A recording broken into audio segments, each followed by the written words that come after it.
घर का बंटवारा। अरे विनोद, तूने हलवाई को सारा सामान तो दे दिया है ना? अक्षय की शादी में कोई कमी नहीं रहनी चाहिए। आखिर सबसे छोटा भाई है तुम सबका। हाँ माँ, आप चिंता मत करो, मैं पूरा ध्यान रखूंगा। मंगल बेटा, तूने तो कहा था कि फूल का ऑर्डर दे दिया है, यहाँ तो फूल पहुँचे ही नहीं। अब क्या बहू की विदाई के बाद फूल आएंगे? माँ, मैंने अभी बात की है फूल वाले से, वो रास्ते में ही है। आप किशोर भैया से क्यों नहीं कहती कुछ करने को? किशोर पहले ही मेरे बताए काम कर रहा है। पास के सभी रिश्तेदारों और मोहल्ले वालों को कार्ड वही तो देकर आया था। रिसेप्शन के लिए हॉल भी उसी ने बुक किया था। टेंट कुर्सी वालों को भी तो वही देख रहा है। पर कई मोहल्ले वाले तो हमारे भरे पूरे परिवार से जलते भी हैं। उन्हें बुलाने की क्या जरूरत थी? बेटा, शादी ब्याह में तो बुलाना ही पड़ता है, नहीं तो लोग क्या कहेंगे। दादी दादी देखो ना, हलवाई अंकल हमें लड्डू नहीं दे रहे, आप इनको डांटो ना।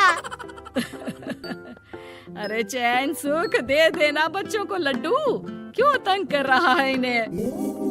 बीबी जी, मैं कहाँ मना कर रहा हूँ, लेकिन लड्डू बनते ही ये बच्चे उठा उठा कर खा लेते हैं। अरे मैं तो इन्हें थाल में रख के परोस भी नहीं पा रहा। भागो, अब कोल्ड ड्रिंक पीने चलते हैं। भागो भागो, अब कोल्ड ड्रिंक पीने चलते हैं। जैसे कि आप देख रहे हैं, आज इस घर के सबसे छोटे बेटे अक्षय की शादी है। घर में बहुत चहल पहल है।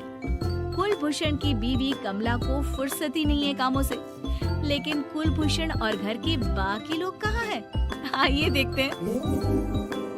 अच्छी, आप यहाँ आराम से बैठकर गाने सुन रहे हो और घर में अभी तक इतने काम बचे हैं करने को। अरे भाई, मेरे सबसे छोटे बेटे की शादी है, इसके बाद तो मैं अब चिंता मुक्त हो ही जाऊंगा।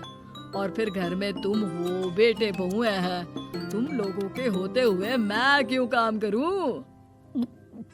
मैं तो शान से बेटे की शादी में जाऊंगा तैयार होकर। अरे ठीक है, अब आप आराम ही कीजिए।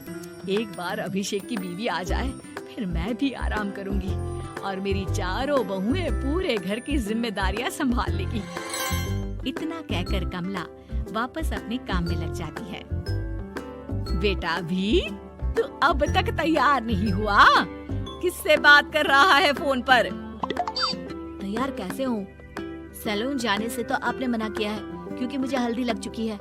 भाभीयों को देखो, सुबह से पार्लर में है। अक्षय की शादी हो जाती है और नंदिता बहू बनकर घर आ जाती है, लेकिन इस घर की खुशियों को मानो किसी की नजर लग गई थी। नंदिता के आने के बाद आए दिन घर की शांति भंग होती रहती। अपने माँ बाप की इकलौती बेटी को इतने बड़े परिवार की जिम्मेदारियाँ कहाँ संभालनी थी? अभी देखो ना, मेरे हाथों की मेहंदी भी अभी नहीं उतरी है और तुम्हारी मम्मी ने मुझे घर के कामों में लगा दिया। मैंने सोचा था कि घर की सबसे छोटी बहू होने के कारण मुझे सब पलकों पर बिठा के रखेंगे, पर यहाँ तो पलक झपकने की भी फुर्सत नहीं मिलती। देखो नंदू, शादी के पहले ही मेरे घर वालों ने तुम्हें और तुम्हारे पेरेंट्स को बता दिया था कि मैं जॉइंट फैमिली में रहता हूँ, तो फिर अब ये शिकायत क्यों? और फिर तुमसे पहले मेरी भाभियाँ भी तो आई थी शादी करके, उन्होंने तो कभी कुछ नहीं कहा।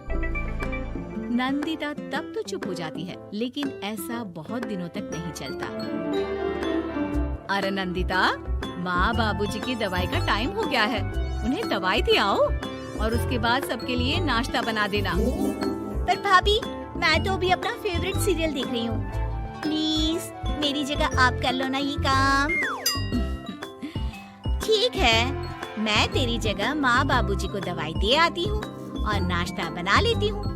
तू मेरी जगह पूरे घर की डस्टिंग करके 5 बच्चों को स्कूल के लिए तैयार करके भेज देना और दोपहर का खाना बनाने के बाद कपड़े धोकर सुखा देना। उसके बाद हम दोनों मिलकर बाजार जाकर सब्जी ले आएंगे, फिर डिनर की तैयारी कर लेंगे और उसके बाद बस भाभी, मैं माँ बाबूजी को दवाई देकर सबके लिए नाश्ता बना देती हूँ। ये भगवान, ये कहाँ लाकर फंसा दिया मुझे। मेरे घर में तो गिनती की 8 रोटियां और 2 सब्जी बनती थी और नाश्ता निपट जाता था। यहाँ तो रोटियों का ढेर और सब्जियां बड़े बड़े पतीलों में बनानी पड़ती है। नाश्ता बनते बनते लंच का टाइम हो जाता है और लंच बनते बनते डिनर का। अभी मुझ में तुम्हारे पूरे परिवार का नखरा उठाने की और ताकत नहीं बची। मैं ऐसे नहीं रह सकती। अरे तो क्या चाहती हो तुम? मुझे अलग रहना है बस। तो ठीक है, हम कल ही शिफ्ट हो जाएंगे किराए के घर में। इतना बड़ा घर होते हुए हम किराए पे क्यों रहेंगे? ना जी ना, घर में ही दीवार खड़ी करो अपने हिस्से के आगे। घर के साथ साथ घर की खुशियों में भी दीवार खींच जाती है। ऐसे ही कई महीने बीत जाते हैं और नंदिता माँ बन जाती है। बच्चे के आने से अभिषेक के कंधों पर खर्चों का बोझ आ पड़ता है। अभिषेक का बोझ कम करने के लिए नंदिता भी पार्ट टाइम जॉब कर लेती है, लेकिन इससे उसके सर पर नौकरी, घर और बच्चे की जिम्मेदारी बढ़ जाती है। नंदिता, ये क्या है? तुमने घर भी ठीक से साफ नहीं किया, ना ही मेरे कपड़े धुले हैं। चिंटू के बाल भी कटवाने जाना था, देखो उसके बाल कितने बढ़ गए हैं। अरे करती क्या हो पूरा दिन तुम? मैं करती क्या हूँ? तुम्हारा नाश्ता और लंच बनाने के बाद चिंटू को डे केयर सेंटर पर छोड़ कर आती हूँ, फिर खुद ऑफिस जाती हूँ। पूरा दिन काम करके आने के बाद बिना आराम किए बाजार से सब्जियाँ लेकर आती हूँ, घर आकर खाना बनाती हूँ, चिंटू को देखती हूँ और क्या करूँ मैं? तो किसने कहा था अपने सर पर इतने काम लेने को?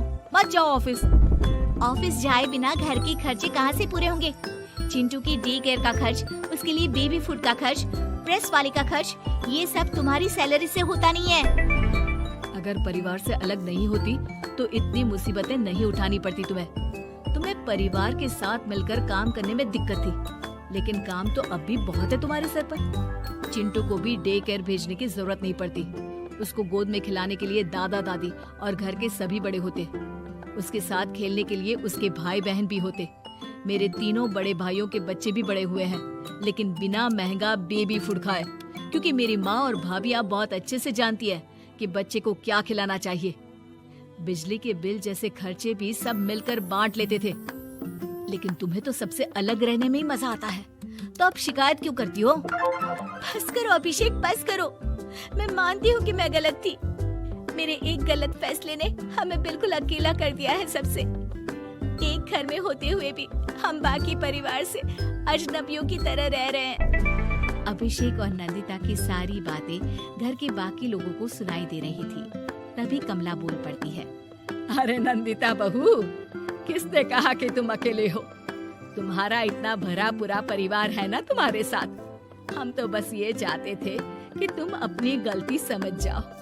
अगर हम तुम्हें समझाते तो शायद तुम ना समझती, लेकिन अपनी गलती का एहसास तुम्हें खुद हो गया है, तो अब तुम समझ चुकी हो परिवार में एक साथ रहने का मोल क्या होता है। मम्मी जी, मुझे माफ कर दीजिए, अब ऐसा दोबारा कभी नहीं होगा। अरे माफी बाद में, पहले मेरा पोता जरा मेरी गोद में तो दे, और तू जाकर सबके लिए चाय बना ला।